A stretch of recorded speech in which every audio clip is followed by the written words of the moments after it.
So you're trying to intimidate me? You're acting like a bully. You're trying to get under my skin. My patience is wearing thin.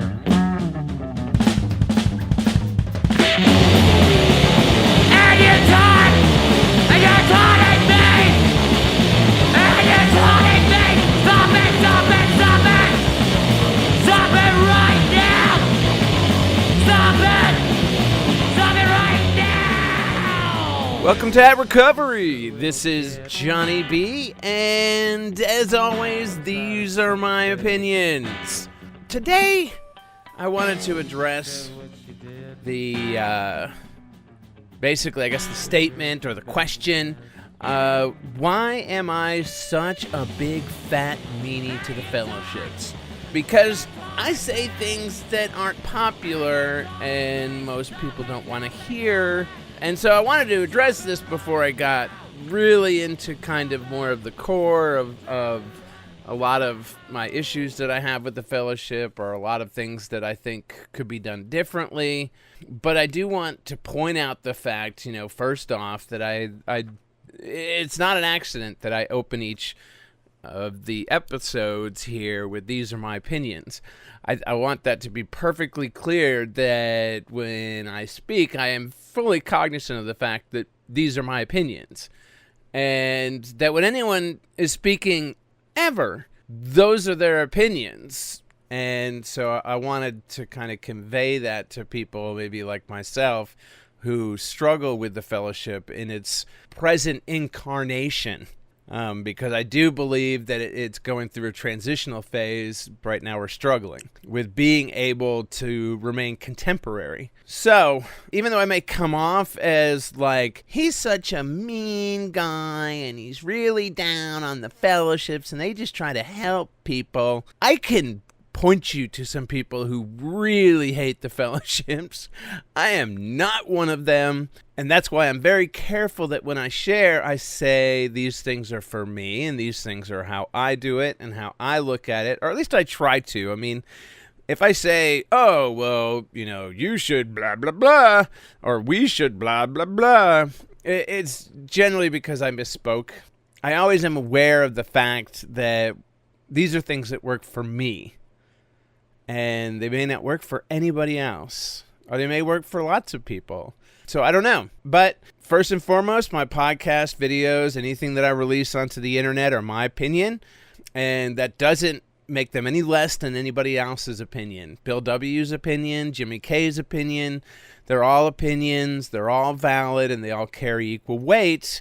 Because there's not a whole lot of scientific testing that really could add some weight to an individual's opinion if we had some proof to back that up. But we don't. This is more like philosophy, and that's why I do tend to see my version of the steps, or my understanding of the steps, as a philosophical exploration of the steps.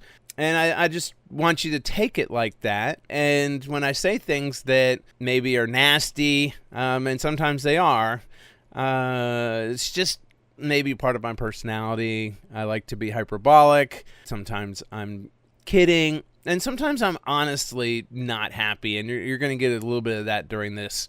Because there are some issues that I have with the fellowship. And I'm going to go over a couple of them real quick. Or the fellowships. But I wanted to first point out the fact that I've met lots of great people. I called Narcotics Anonymous after I got off the phone with the suicide hotline. So, I don't know where I would have been without the fellowships. I don't know where I would have been without the people in the rooms that helped me. And I'm very cognizant of that. And when I enter a meeting now, 21 years later, I think about what is it that I needed to hear when I got here. And I try to act accordingly for that person that was me.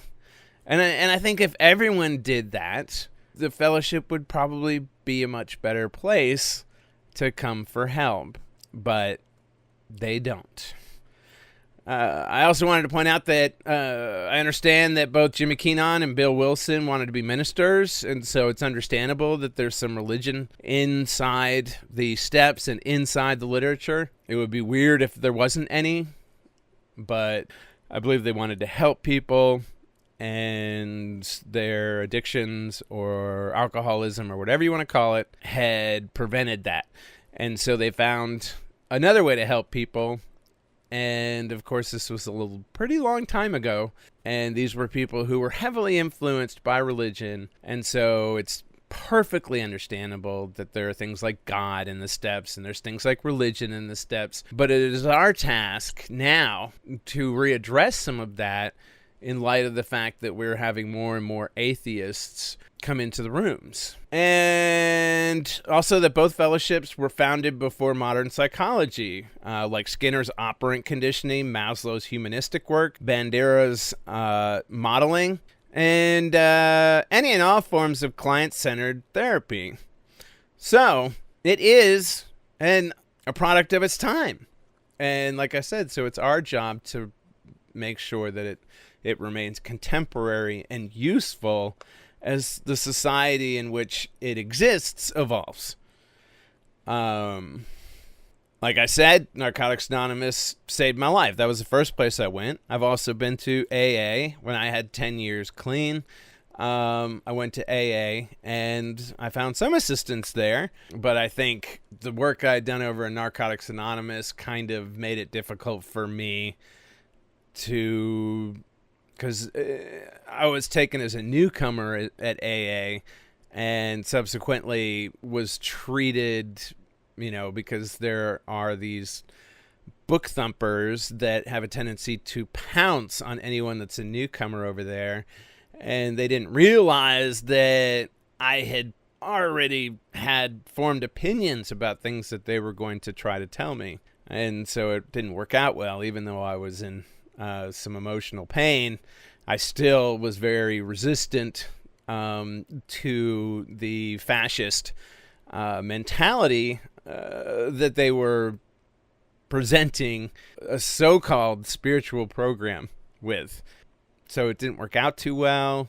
Since then, I have gone back and forth. I just go wherever, and it's cool. But Narcotics Anonymous saved my life 21 years ago. I went to a meeting. I met people that I could identify with. I met people who spoke to me. I found an environment where I could talk about what was really going on with me, and I generally wasn't judged for it. I generally wasn't given a tremendous amount of advice, especially unsolicited advice. And yeah, so I never relapsed. It was such a foreign concept to me that I was like, wow, this is cool. And I stuck around. I really like the literature. I like the work of Jimmy Keenan, Bill Wilson, Dr. Boob's work, Dr. Boobs, Dr. Bob's work. But they're not perfect. And they're not, I don't think that, but they're not perfect. I don't think that they were prophets of any kind. I think that, to be honest with you, when they wrote a lot of that literature, they were highly struggling, highly dysfunctional, and searching for something around which a supportive environment could evolve. So I take the literature and I take the fellowship and I take the quote-unquote program, which is not a word I'd like to use a whole lot because there's so many arguments around that word program. I take all that in context. I encourage anyone else to try it. Look at it and go, wow, this is really interesting. And these, they had some really unique ideas. They took something that was highly religious, being it the Oxford movement, and made it a little bit more approachable. So I encourage people, especially the people I work with, to look at the literature, look at the program, look at the steps, the way that an archaeologist may look at hieroglyphics. They say things and they speak truisms and they speak about something that was going on at that time. And especially when AA was around, religious indoctrination was a staple of America. And AA was born in America. And, religion also, in my experience, just 40 years ago, religion was a little bit more homegrown. And AA was homegrown. And there wasn't a whole lot of other information out there. So what I criticize is I criticize dogmatic fascists who seem to hold on to this as some type of contemporary solution. And I think it's dangerous. I think it's downright dangerous. We know better. And the steps can still form a framework. They can still be kind of honored as a tradition. But they, once again, in my opinion, and I say that just to remind you, because I know it's my opinion. I'm not saying it for me. That I think people need to stop quoting the book. A book that was written by a bunch of drug addicts, almost 100 years ago, if you're an AA, and start trying to understand what's in between the lines. What's important is not the text. What's important is the meaning, and I think that can go for any book. You could even look at the Bible like that. The Bible has a lot of good parts in it, and it has a lot of parts that are from the Bronze Age, and you would be dumb to try to think that those apply now. Same thing with the basic text, same thing with the big book. It's not contemporary, it's not modern, and this is the society that we know, and you're trying to bring something, that doesn't fit, and trying to force it into a society that it doesn't fit. And then we sit around and scratch our heads and wonder why the success rate is so low. Because these people don't believe in God. First off, some people may ask, well, if you love it so much, you seem awful critical, why do you criticize it? I believe that it's not only my right, but I believe that it is my responsibility to criticize it. Because I have experience. If I'm not criticizing it, then I would be worshiping it. And that doesn't help anybody.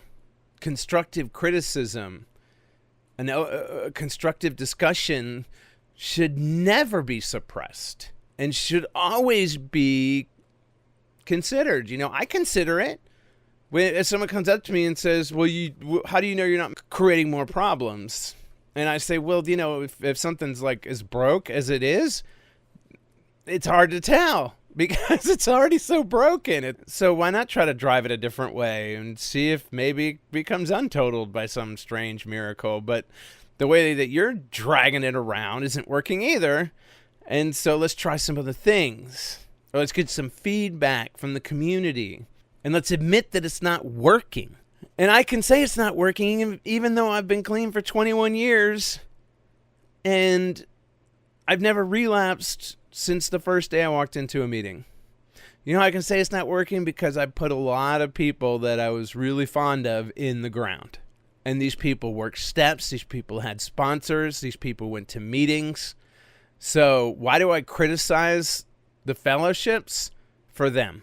That's why I criticize the fellowships, for them. Because they can't. Their body is the only way that they can criticize the fellowships. It didn't help them. And it doesn't help most people. And I don't think that attacking it is going to solve anything. But maybe looking at some of the practices might help. So what are the things that I have problems with now that we're here? Might as well get them out of the way, right? I have a problem with self-righteousness in the rooms. Like I said, speak from my opinion. When I talk to somebody, I say, this is what worked for me. People may ask, well, John, do you work an honest program? And I would look at him and go, what the hell does that even mean? Well, are you honest? To myself, I know when I'm lying. You need to let people be where they're at. Stop trying to push them into something that they probably don't even want. But this like, well, I've been clean for blah cha cha. Now, see, the weird thing is I've been clean for a very long time, and you don't know how many people try to take my inventory who have very little clean time and relapse consistently. And here I am talking to them rationally, trying to say, why should I listen to you when you can't even stay clean and I've never relapsed? That doesn't make any sense. Why are you criticizing me? That doesn't make any sense. You don't make any sense. And maybe you should listen to me. Or not. It's your life. Do what you want with it. If you want to go set yourself on fire, then go do it. It's not mine. So I don't know what's right. And I don't like other people telling people that they know what's right for everybody. Even if the book says it. Because it doesn't. I mean, it does and it doesn't. I'm very not cool with people who say, yeah, these are suggestions, but that is, you might want to take them if you want to not die. It's like, or not. That's what a suggestion means. But they're suggestions because they don't apply to everybody. Not because whatever you think the definition of suggestion is. And a suggestion is not an imperative. If it's a suggestion, but if you have to take it to stay alive, it's an imperative. It's not a suggestion. It's a suggestion because it only applies to the people who feel like it applies to them. But I hate that. There's such twisted logic. Don't even get me started about logic in the rooms. I have a problem with lying. False modesty. I'm so humble. No, you're not. I know who you are. You're not humble. You're not humble when, first off, when you go off and talk about the fact that you know the only way. That's not humble. That's like completely narcissistic. You know. But even beyond that, you know, my favorite is when people talk about grace. Oh, I've gotten where I am by grace alone. So it was basically given to you. Yes. Because you really complain about people who don't want to do the work. But what you just said is that the work doesn't matter because it was grace that gave it to you. It was grace means that you receive something without earning it. That's false modesty. That's deception. That's just outright manipulation. Because most people don't think of, oh, that's nice. He's so humble. No, he's not. Someone who's humble speaks honestly about who they are. Right?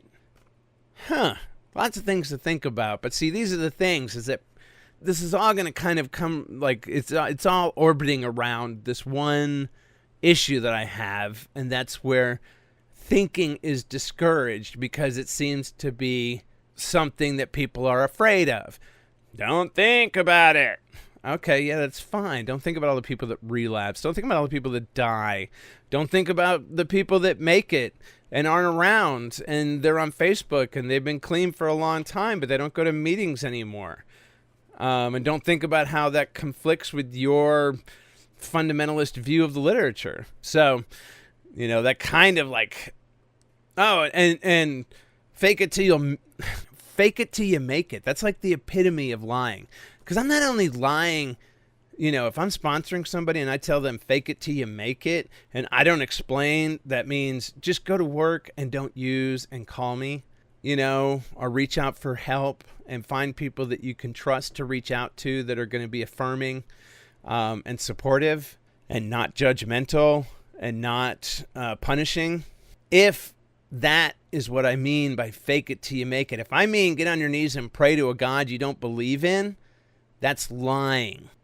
Making it just means that I'm going to eventually believe the lie because I will notice coincidences and I will somehow think that that has something to do with what I said to this magical mystery man in the sky. But then when he doesn't answer, Or then when something horrible happens and I go, well, he was giving me all this stuff all this time. What the hell? Because you never believed it. Because it's not true. It doesn't make logical sense. And so asking your sponsee to fake it till you make it, to just pray to whatever's out there, or pray to a doorknob, any of that ridiculousness is basically telling your sponsee to lie. And if you the AA medallion has imprinted on it, to thine own self be true. That is the honesty. The honesty is not about me not lying to you. The honesty is about me not lying to me. Once again, I could go on and on about lying, but the point is that the rooms are just infected with it, and that it has become so pivotal and so just regurgitated that people don't even examine that they're lying. And when somebody brings it up and they go, you're just thinking much dirt. It's like, shut up. Why don't you try thinking and explain to me how this is not lying? And explain to me what this sponsee's going to do when he figures out he's been lying to himself the whole time. And he loses faith because he never had any faith to begin with. Then what does he do? That's what you want to think about something. Think about that. I have a problem with canonization. I have a problem with the fact that there's a specific way that has been canonized. That's a lie. Jimmy Keenan, Bill Wilson, that was never their intention. Clinging to the words written down by dead men that they couldn't really ask anymore. And even if they could, who cares? They're just people. They're not perfect. They're not saints or disciples. They have no... maybe they were wise men. I think that they were wise men. But even wise men aren't always right, and they're wise enough to know that they're not always right. I'm not always right. And everything I say could be wrong. And I think Jimmy, and I think Dr. Bob, and I think all of the founders, I think they also knew that. I think they went into this with their eyes open and they said, hey, you just see what happens and just do some of this stuff and maybe it'll help. But I could be wrong. The steps. Why do you have to work the steps? Never says you have to work the steps. It's a suggestion. They might not be right for you. Or maybe not the way that they're written. It's your own adventure. It's about you, so you should be the one that gets to create it. I can't tell you how many people have relapsed, have looked me in the eye and said, it's not your program, it's the program. Yeah, okay, well, how's the program working for you, Mr. Heroin Addict? It's not. Maybe you should have made it your program. Oh, and the uncomfortability that comes with disagreement with any type of tenets that have been canonized. Yeah, you can work the steps, you cannot work the steps. You can get a sponsor, you cannot get a sponsor. Sometimes getting a sponsor may be worse if you don't pick the right sponsor, and you don't need a sponsor right away, and you don't have to go to a meeting every day. But you have to, if you want to stay clean, you have to stay clean. And you have to make a commitment to stay clean. And you have to figure out what it is that you need to do to stay clean. And we have some suggestions. I have a problem with fear-mongering. I swear to God, the next person that says, oh, you're going to die needs to be killed in a meeting. That doesn't help. And it's not even true. You could die. You could go to jail. You could be in an institution for the rest of your life, or you could just live happily ever after. We all know it's true because we know people like that, and it's not uncommon. I know many people like that. Many. It's not what's important. The important question is, do I want to stay clean? Do I want to be sober? Do I want a life of sobriety and self-examination? So all these people don't die. Shut up. I'll die if I want to die. You can't succeed without NA or AA, and one is better than the other. Oh, I got an NA sponsor who has an NA sponsor who has an NA sponsor who has an NA sponsor.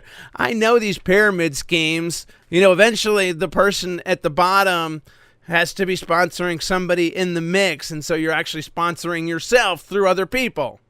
And if that doesn't make any sense, go and read about why pyramid schemes don't make any sense. Because you end up sponsoring somebody who's being sponsored by somebody you sponsor. And so you're sponsoring yourself through them. And you're all just regurgitating the same words. Here's a word for you. How about mentor? Huh? Doesn't have the same authoritative feel to it. A mentor is somebody you wish to aspire to be. It's another whole thing. The focus here is that one fellowship is better than the other.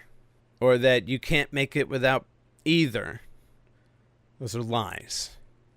But this continued, or you're going to die, or something bad's going to happen, this manufactured post-traumatic stress syndrome that the fellowships are so good at creating, makes people who've been going for a long time literally terrified. If I drink one drink, my head will explode. It won't. Most likely. I mean, if you drink nitroglycerin, maybe. Point being is, I don't drink because I don't want to. I like not being drunk. I don't like being drunk. I like this John. I don't like drunk John. Drunk John was a very sad person, and I don't ever want to be him again. And so I do what's necessary to live up to my commitment of not doing substances recreationally. And that really solves a lot of problems for me. So instead of fear-mongering, how about some hope-mongering? The big one is I really hate all the religiosity that just floats through the rooms. One of the things you have to understand, AA and NA are fundamentally religions. The way that is written in the literature, it's a religion, if those are not suggestions. And even if they are suggestions, they smell really close to a religion.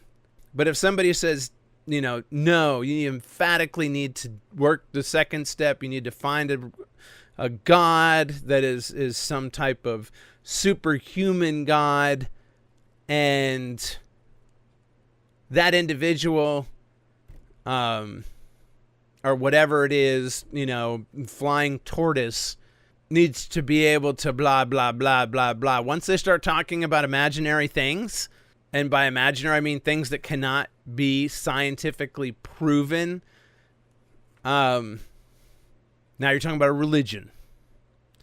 That is the very definition of a religion. A religion is an organization or belief system that requires a god or gods. So even if something, it reminds me of, you see these trucks driving down the road and it's got on the back of the bumper sticker, not responsible for broken windshields. It's like, yeah, you can put the sign on it, but that doesn't make it true. You can say, hey, Narcotics Anonymous is a spiritual, not religious program. First off, that doesn't even sound like it's a logical statement. It sounds like it contradicts itself. Because it does.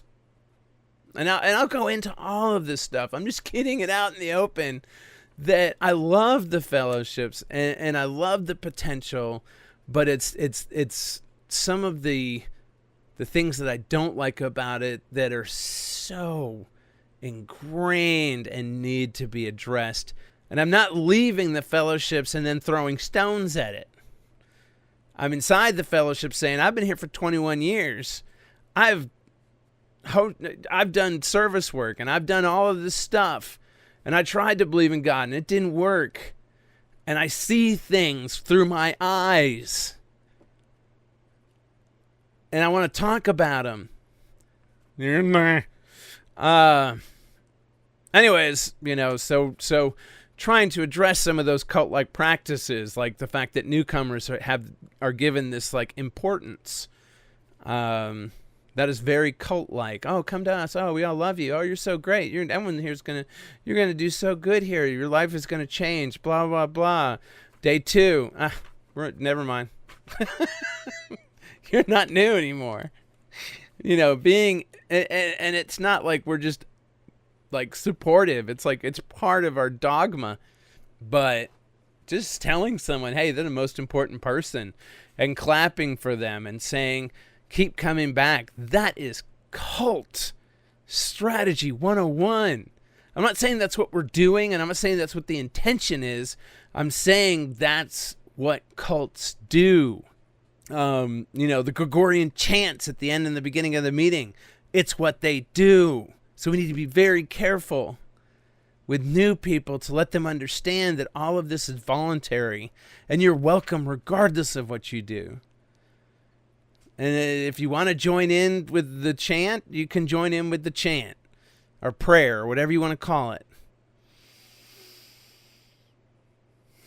We have the morality police, people running around trying to figure out what people are doing with their private parts. As long as it's legal, keep your nose out of it.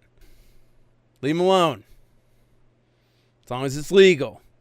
If it's not legal, get involved.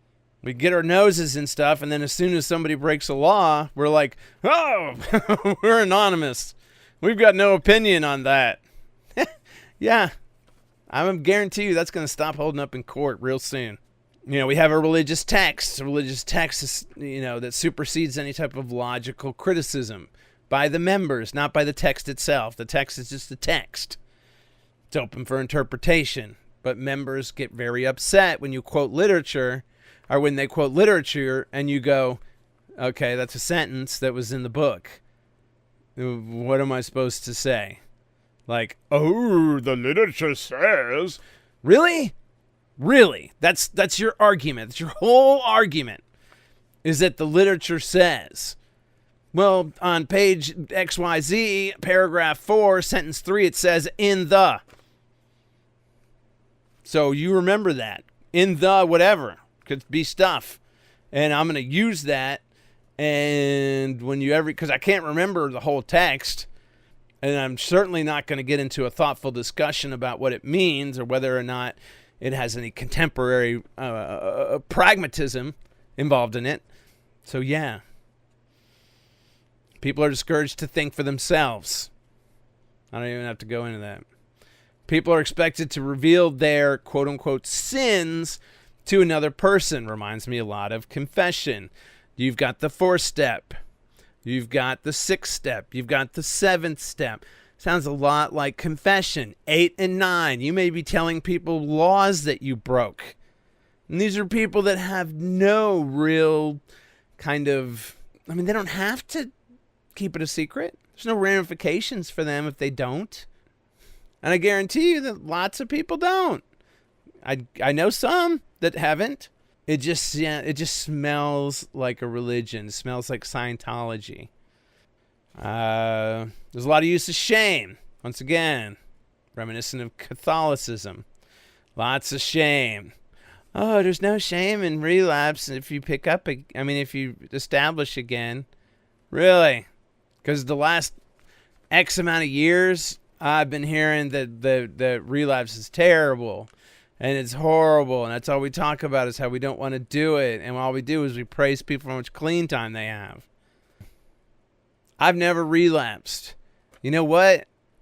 I have weird ideas about people that get up after they relapse, because to me, that's got to be the hardest thing to do, is look at all those people, especially if you've been very vocal like I have, and just, it's got to be very scary and very shameful. And that's intentional. They don't want to make people not feel bad about relapsing. That's part of that's part of the fear mongering, is to get someone to feel bad about relapsing. And that fear mongering kicks in. Now they're humiliated.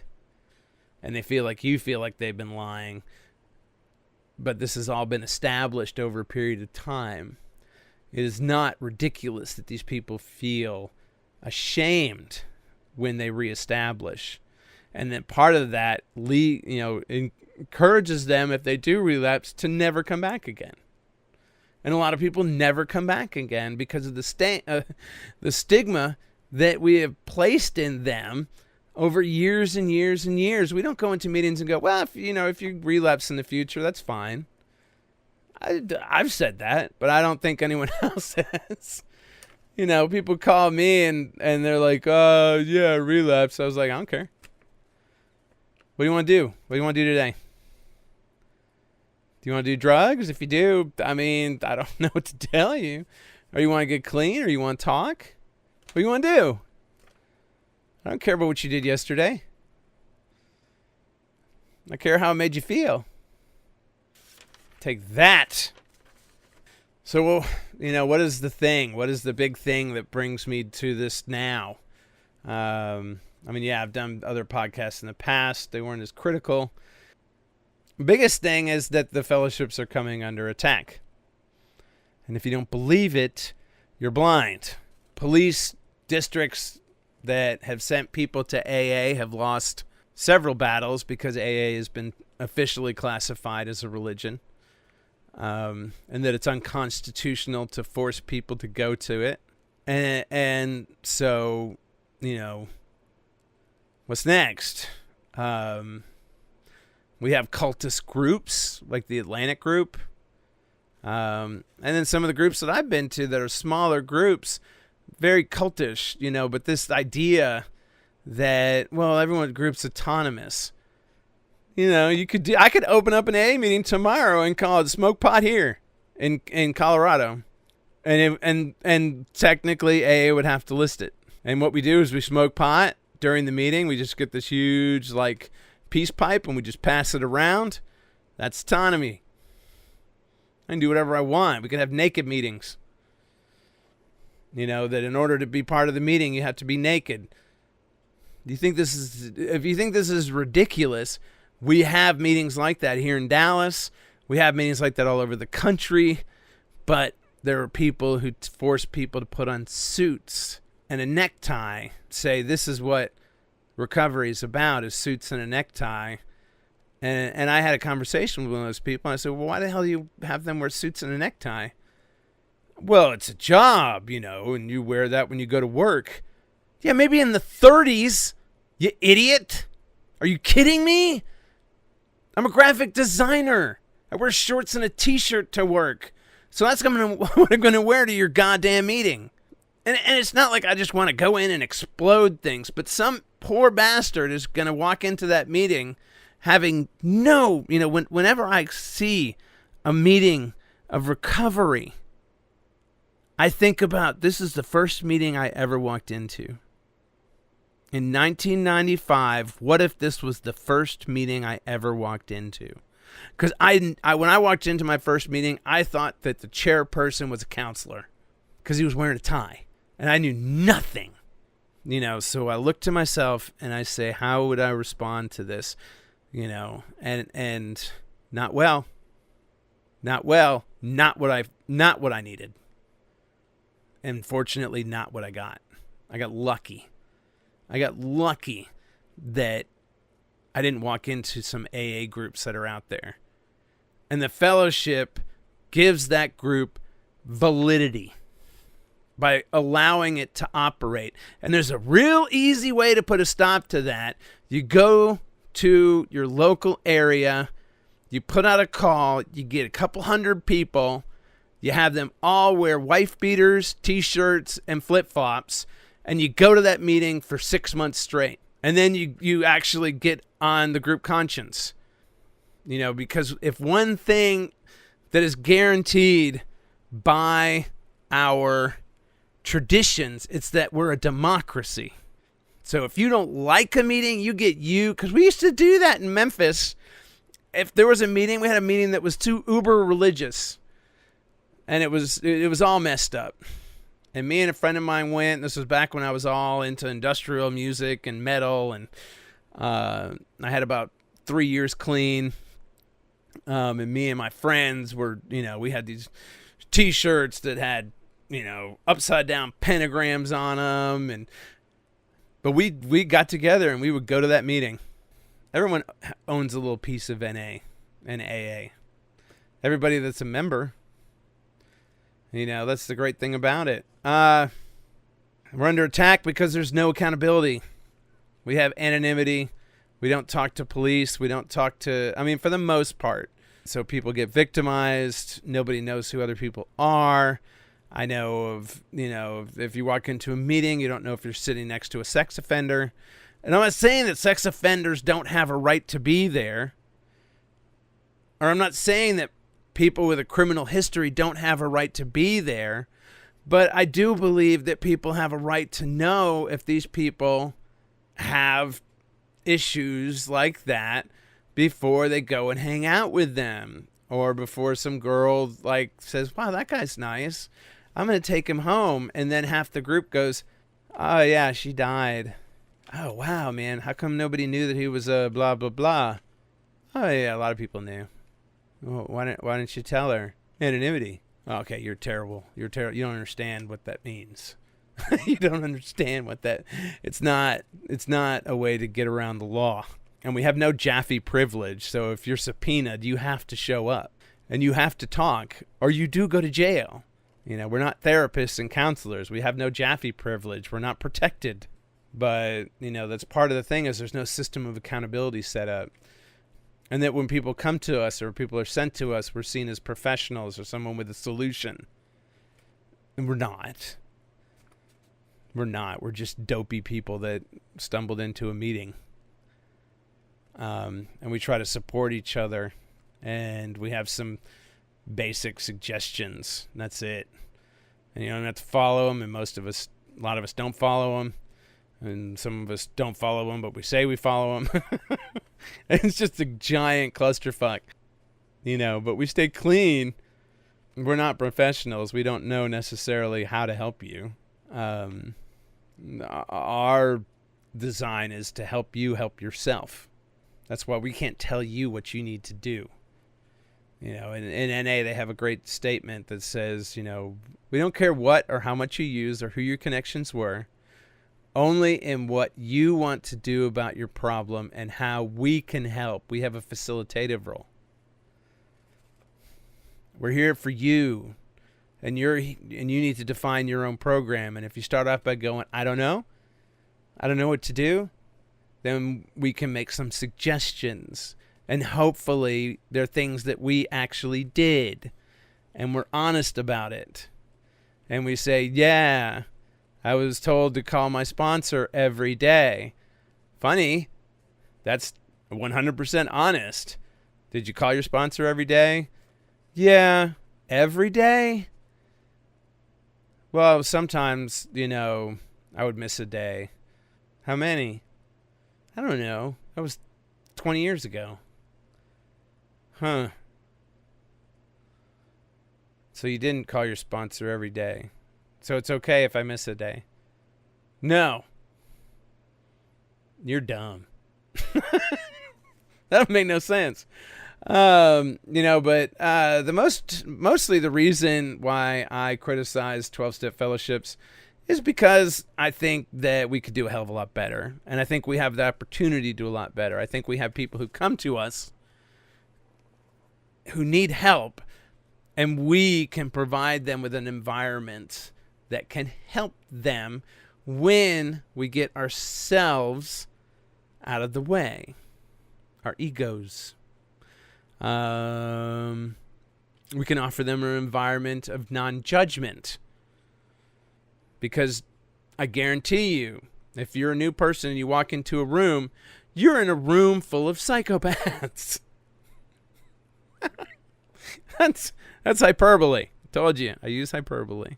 But we have no room to talk or criticize. We can offer support, emotional support for people in need. because hopefully we kind of have our own needs are being met because we've actually figured out how to do that through being a part of this wonderful fellowship that teaches us that.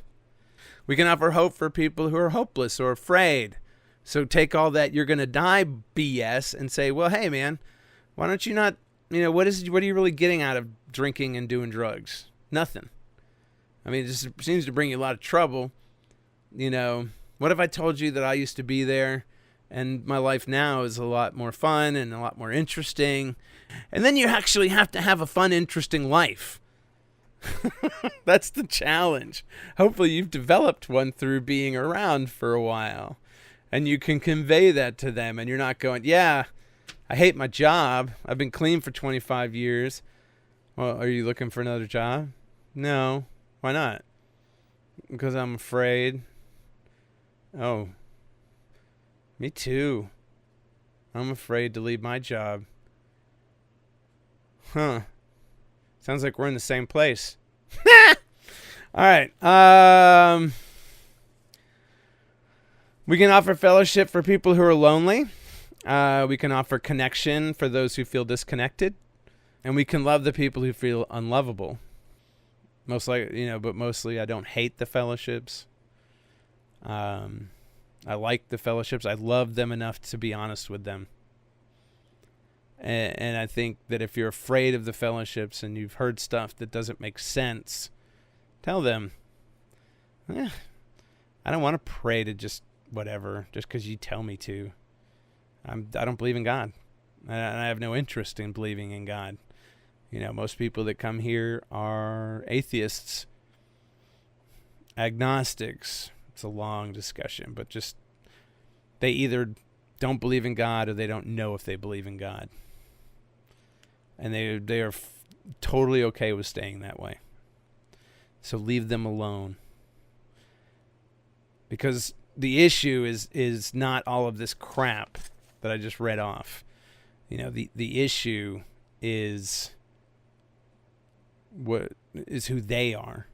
That's who they need to get in touch with and find out that that's enough. And unfortunately, it seems like the fellowships have kind of jumped ship and that whole concept, and they'd spend more time telling them that they're not enough and that they need to do this and they need to do that and they need to be better. But they don't. They just need to be who they are. Anywho, if you're on YouTube and you're one of the 3 people that listen to me, that's a joke. I know there's like 5. No, just kidding. There's like 10. Please go ahead and hit like, subscribe, blah, blah, blah, blah, blah. That is, if you're still listening, then you're a trooper. And, yeah. Once you do that, you can go visit my website. That's still under major construction. I have so many projects going on, but that can be found at atheisticrecovery.com. And that should have some resources for you and some links and a book that I'm working on and blah, blah, blah, blah, blah, blah, blah, blah, blah. Me. And all that out of the way, as always, have a wonderful